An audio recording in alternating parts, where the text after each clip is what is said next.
Dieu n'existe pas jusqu'à preuve du contraire. L'argument de l'invisibilité de Dieu. La plupart des croyants sont des gens parfaitement raisonnables qui se méfient de toute personne qui prétendrait que Dieu lui est apparu, que Dieu lui a délivré un message. Chacun sait que Dieu, personne ne le voit en fait. Cette entité toute puissante, omnisciente et profondément aimante reste cachée et c'est totalement illogique.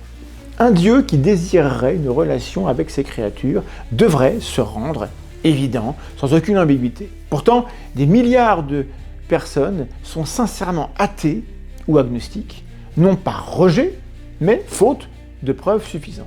John Schellenberg formule l'argument de la non-croyance raisonnable de la manière suivante. 1. Si Dieu existe, il veut que nous le connaissions pour notre salut et notre bien-être, parce que c'est un chic Dieu. Si Dieu veut cela, il devrait se révéler de façon claire et indéniable à tout le monde. Or, 3. Beaucoup de personnes honnêtes et réfléchies ne trouvent aucune preuve convaincante de son existence. 4. Donc, soit Dieu ne veut pas être connu, soit il n'existe pas.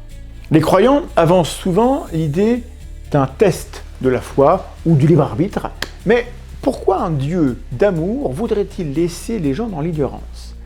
L'absence de révélation divine directe ressemble davantage à ce qu'on pourrait s'attendre à voir dans un monde sans Dieu, plutôt que dans un monde conçu par une entité bienveillante. Et on peut donc dire avec sérénité que